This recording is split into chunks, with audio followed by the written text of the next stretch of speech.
नमस्कार दोस्तों, मेरा नाम है अभय सक्सेना और मैं आप सबके साथ जुड़ा हुआ हूं आपके अपने YouTube channel the training times पे।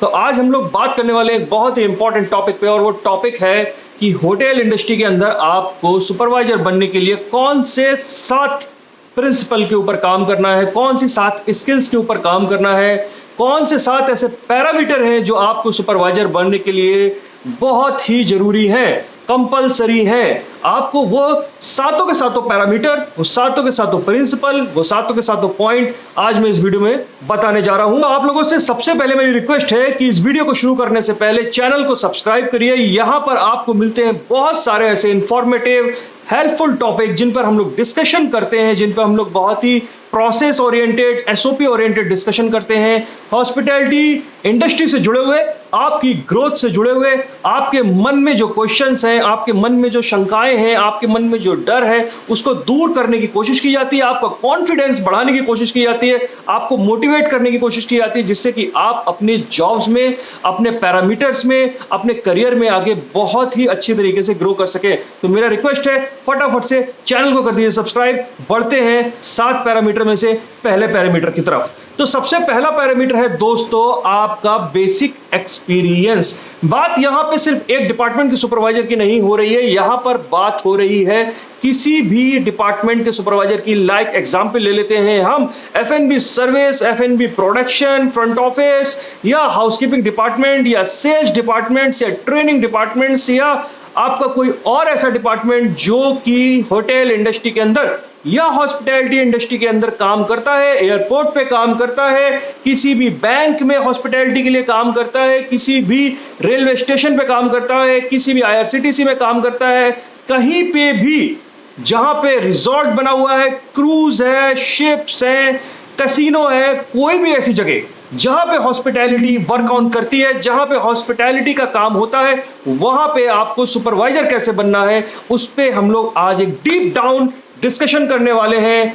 वहां पे हम लोग डिस्कस करने वाले कौन से ऐसे 7 पैरामीटर हैं जहां पर आप लोग काम करेंगे तो आपको मिलेगा निश्चित प्रमोशन, निश्चित ग्रोथ, करियर में बहुमुखी आपको विकास होगा और आप बढ़ेंगे आगे। सबसे पहला पॉइंट है आपका बेसिक पॉइंट है आपका बेसिक एक्सपीरियंस। दोस्तों, क्या एक्सपीरियंस होना चाहिए आपको सुपरवाइजर बनने के लिए? आज के टाइम में जो सिनेरियो चल रहा है उस हिसाब से आपको मैं बताना चाहूंगा कि आप जिस भी डिपार्टमेंट में, आपका जो भी फेवरेट डिपार्टमेंट है, या जो भी कोर डिपार्टमेंट है, या जो भी आपका स्ट्रॉन्ग डिपार्टमेंट है और आप उसमें सुपरवाइजर बनना चाहते हैं, उस सेम डिपार्टमेंट के अंदर आपको कम से कम 1 साल से लेकर के 2.5 साल तक का एक्सपीरियंस होना चाहिए। मिनिमम 1 साल के बाद 1 साल GSA, गेस्ट सर्विस एसोसिएट। बढ़ते हैं अब दूसरे पैरामीटर की तरफ। दूसरा पैरामीटर है आपका बेसिक एजुकेशन। अब आप लोग कहेंगे कि क्या एजुकेशन होनी चाहिए जिससे कि मुझको सुपरवाइजर बनने में हेल्प मिलेगी। तो दोस्तों, मैं आपको बताना चाहूंगा एजुकेशन एक बहुत इंपॉर्टेंट रोल प्ले करती है आपके करियर के ग्रोथ में, आपको सुपरवाइजर बनाने में, आपको असिस्टेंट मैनेजर बनाने में, आपको एग्जीक्यूटिव बनाने में, और फर्दर वे ऑन आगे बढ़ने के लिए। तो आपके पास बेसिक एक्सपीरियंस के साथ बेसिक एजुकेशन होना बहुत इंपॉर्टेंट है। वो एजुकेशन क्या हो सकती है, बात करूंगा फिर से मिनिमम के साथ मैक्सिमम तक। कम से कम आपके पास 3 महीने का एक सर्टिफिकेट कोर्स तो होना ही चाहिए जिस भी कोर फील्ड में आप सुपरवाइजर बनने की सोच रहे हैं। इसके ऊपर द वे फॉरवर्ड, अगर आपको आगे बढ़ना है, आप आगे और अच्छी एजुकेशन लेना चाहते हैं, तो क्या तरीके हो सकते हैं, वो कौन सी एजुकेशन है, वो भी मैं आपको बताने जा रहा हूं। आप 6 महीने का सर्टिफिकेट कोर्स कर सकते हैं, साल भर का डिप्लोमा कर सकते हैं, 2 साल का डिप्लोमा कर सकते हैं, 3 साल का डिप्लोमा कर सकते हैं, 3 साल का ग्रेजुएशन कर सकते हैं, 4 साल की बैचलर डिग्री ले सकते हैं। ये वो सारे कोर्सेज हैं जहां से आप आगे बढ़ सकते हैं और आपको ये आगे बढ़ने में हेल्प करेंगे। अब बात करते हैं इंपॉर्टेंट और तीसरे पैरामीटर की, जो कि आपको बढ़ाने में, आगे बढ़ाने में, आगे सुपरवाइजर बनाने में आपकी हेल्प करेगा, और वो है कि आपकी ट्रेनिंग स्किल्स कैसी हैं। आप किस तरीके से अपने कलीग्स को, अपने साथियों को आगे बढ़ने में हेल्प कर सकते हैं। क्योंकि जब आप सुपरवाइजर बन जाते हैं तो आपको कम से कम 3 से 4 लोगों और मैक्सिमम 30 से 40 लोगों की टीम हैंडल करनी होती है, 2 फ्लोर या 3 फ्लोर एक हैंडल करने होते हैं। बहुत सारे होटल्स या हॉस्पिटैलिटी ब्रांचेस तो ऐसी हैं जहां पर एक ही सुपरवाइजर डिपार्टमेंट में होता है या 2 ही सुपरवाइजर होते हैं। आपको पूरा होटल मैनेज करना होता है, अपने डिपार्टमेंट को मैनेज करना, पूरे होटल से मेरा मतलब है अपने पूरे डिपार्टमेंट को आपको मैनेज करना होता है। तो आपके अंदर सीखने की और सिखाने की एक बहुत ही बड़ी भूख होनी चाहिए। अगर आप सीखने और सिखाने की भूख अपने अंदर रखते हैं तो मैं आपको गारंटी के साथ कह सकता हूं कि आपको सुपरवाइजर क्या, असिस्टेंट मैनेजर, मैनेजर और एचओडी बनने से भी कोई नहीं रोक पाएगा। अगला पैरामीटर क्या है? अगला पैरामीटर है कि आपकी कम्युनिकेशन स्किल कैसी है, आप कैसे कम्युनिकेट करते हैं, आपका बातचीत करने का तरीका कैसा है, आपकी हिंदी और आपकी अंग्रेजी कैसी है। अगर आप किसी अच्छे होटल के अंदर सुपरवाइजर बनना चाहते हैं, किसी 5 स्टार होटल के अंदर, किसी क्रूज के अंदर, किसी बड़े एयरपोर्ट के अंदर, किसी बड़े बैंक के अंदर, किसी बड़े स्टोर के अंदर, किसी बड़ी फैसिलिटी मैनेजमेंट सर्विस के अंदर अगर आप सुपरवाइजर या एग्जीक्यूटिव बनना चाहते हैं, असिस्टेंट मैनेजर या वे फॉरवर्ड आप हाउसकीपिंग या एफएनबी या फूड एंड प्रोडक्शन के आगे एचओडी बनना चाहते हैं, तो आपका कम्युनिकेशन बड़ा स्ट्रांग होना चाहिए, कम्युनिकेशन बड़ा क्रिस्प होना चाहिए, कम्युनिकेशन बड़ा पॉइंट टू पॉइंट होना चाहिए। कम्युनिकेशन ऐसा होना चाहिए कि सामने वाले को सुनने में मजा आए, आपको बताने में मजा आए और उसकी समझ में सब कुछ आ जाए। और कम्युनिकेशन का सबसे स्ट्रांग जो तरीका है, उसको सुधारने का जो सबसे अच्छा तरीका है, वो ये है कि आप अपने कलीग्स को ज़्यादा से ज़्यादा बात करें, उनके साथ डिस्कशन करें,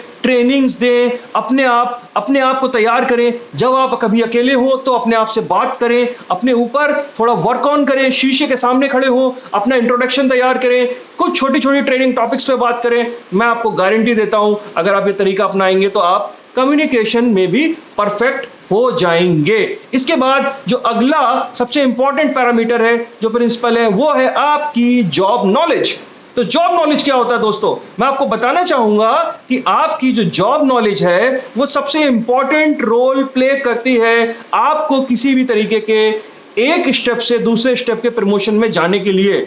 दोस्तों, ये जो सारे पैरामीटर हैं एक दूसरे से कनेक्टेड हैं। अगर आप इसमें से एक भी मिस कर रहे हैं या इस पे आप एक में भी किसी में एक में भी वीक हैं, तो हो सकता है कि आपको सुपरवाइजर बनने में या असिस्टेंट मैनेजर एग्जीक्यूटिव बनने में थोड़ा समय लग जाए। लेकिन जब आप साथ में पैरेलली इन सारे पैरामीटर्स पे काम करेंगे तो मैं आपको बोलना चाहूंगा कि ये आपको बहुत हेल्प करेंगे आगे बढ़ने के लिए। तो ये जो पैरामीटर है जिसकी हम अगले पैरामीटर की बात करने जा रहे हैं वो है आपकी जॉब नॉलेज। आपको आपके कोर फील्ड, आपको आपके कोर डिपार्टमेंट, आपको आपके फेवरेट डिपार्टमेंट के जो बेसिक्स हैं, जो बेसिक्स आपके जो लेसन्स हैं, जो ट्रेनिंग्स आपको दी गई हैं, जो आपके सुपरवाइजर्स या एचओडीज ने आपको दी हैं, वो उसके बारे में आपकी पकड़ कैसी है, जो टेक्निकल्स है उस पर पकड़ कैसी है, जो टर्मिनोलॉजीज हैं, जो टेक्निकल टर्मिनोलॉजीज हैं, होटल से रिलेटेड, हॉस्पिटैलिटी से रिलेटेड, उस पर आपकी पकड़ कैसी है, आपकी पकड़ कैसी है अपने गेस्ट के ऊपर, आपकी पकड़ कैसी है उन बुक्स के ऊपर जो आप पढ़ाई करके आए हैं। जब इन सब चीजों पे आपकी पकड़ बहुत अच्छी होती है, जिन मशीनों पे आपने काम किया होता है उनके टेक्निकल्स पे आपकी मशीन बहुत अच्छी होती है, डिपार्टमेंट के स्पेसिफिकेशंस के ऊपर आपकी पकड़ बहुत अच्छी होती है, तो दोस्तों यहां पे बनता है आप एक बंडल बनते हैं, परफेक्ट स्पेसिफाइड नॉलेज होल्डर बनते हैं और आपके अंदर होती है एक ऐसी नॉलेज जो आपको हेल्प करती है आगे बढ़ने के लिए। आपके पास होना चाहिए एक टीम मैनेजमेंट, एक टीम को मैनेज करने का हुनर। तो दोस्तों, मेरा कहने का तात्पर्य और मतलब यह है कि जब आप एक सुपरवाइजर बन जाते हैं तो आपके अंदर यह क्वालिटी बहुत इंपॉर्टेंट है कि आप अपनी टीम को मैनेज कर सकते हैं या नहीं। अगर कर सकते हैं तो किस काबिलियत के साथ और किस लेवल तक कर सकते हैं, और अगर नहीं कर सकते हैं तो फिर आपको यह सीखने की जरूरत है। अगर आप अपनी टीम को मैनेज कर सकते हैं तो वो आपको कैसे पता चलेगा? तो मैं आपको बहुत शॉर्ट में यहां पे बताना चाहूंगा कि जब आपकी टीम आपके लिए काम करती हुई दिखती है, आपकी बात सुनने की क्षमता रखती है, आपकी बात समझने की क्षमता रखती है और आपके लिए और आपके डिपार्टमेंट के लिए एक साथ काम करती है, तो आप यहां से समझ सकते हैं, ये वो सारे सिग्नल्स हैं जहां से आपको समझ में आएगा कि ये टीम मेरे और मेरे डिपार्टमेंट के लिए, मेरे एचओडी के लिए, एक गोल के लिए, एक विजन के लिए, एक मिशन के लिए काम कर रही है। और जब हम सब इस तरीके से काम करते हैं तो बनती है टीम। लेकिन एक टीम को बनाने में एक सुपरवाइजर, एक एग्जीक्यूटिव का बड़ा ही इंपॉर्टेंट रोल होता है। उनका पॉजिटिव माइंडसेट सेट करने के लिए, उनके अंदर पॉजिटिव थॉट प्रोसेस डालने के लिए, उनके अंदर काम के प्रति लगन और प्यार क्रिएट करने के लिए जो सबसे इंपॉर्टेंट पिलर होता है, जो बैकबोन होती है ना डिपार्टमेंट की, वो होता है सुपरवाइजर। तो ये क्वालिटी भी आपके अंदर बहुत ज्यादा जरूरी है। आगे बढ़ते हैं लास्ट प्रिंसिपल के ऊपर, जो बहुत ज्यादा इंपॉर्टेंट है और बहुत ही स्किलफुल तरीके से आपके अंदर, आर्टफुल तरीके से, आर्टिस्टिक तरीके से आपके अंदर होना चाहिए।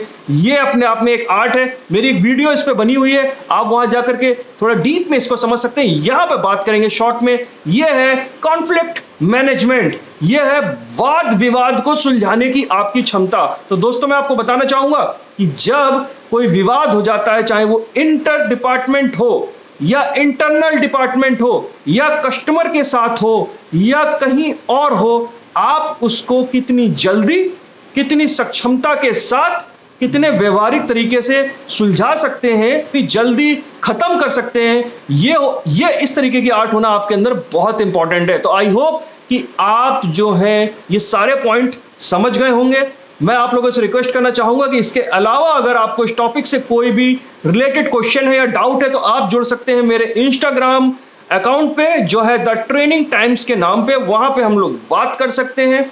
मैंने अपना फोन नंबर आपको स्क्रीन पे दे रखा है, हम यहाँ पे कनेक्ट हो सकते हैं। आप मेरी टीम से और मुझसे बात कर सकते हैं। अगर आपका कोई डाउट है या आप करियर में आगे बढ़ना चाहते हैं, किसी भी तरीके की आपको कोई हेल्प चाहिए, तो हम लोग कनेक्ट हो सकते हैं। हम लोग कोशिश कर सकते हैं एक दूसरे की हेल्प करने के लिए। तो दोस्तों मैं उम्मीद करता हूं ये वीडियो आपको समझ में आई होगी। आपको आगे कौन से टॉपिक्स पे वीडियो चाहिए वो आप मैसेज बॉक्स में लिख सकते हैं। अगर आपको ये वीडियो समझ में आई और पसंद आई तो आप मेरे वीडियो को लाइक कर सकते हैं। आप लोगों के लिए इस चैनल पे मैं ऐसे ही काम करता रहूंगा। इसको आगे बढ़ाने के लिए, मुझे मोटिवेट करने के लिए मैं आपसे रिक्वेस्ट करूंगा कि प्लीज वीडियो को लाइक करिए, एक थम्स अप दीजिए और कमेंट बॉक्स में लिख करके बताइए कि आपको ये वीडियो कैसा लगा। आप आगे इस तरीके की वीडियोस और चाहते हैं नहीं चाहते, कौन से टॉपिक्स पे चाहते हैं, क्या आपके फीडबैक्स हैं हमारे चैनल को लेकर के, इस तरीके की चीजें मैं आपके आपके जो थॉट्स हैं वो सुनने के लिए बहुत ज्यादा उत्सुक रहता हूं। मुझे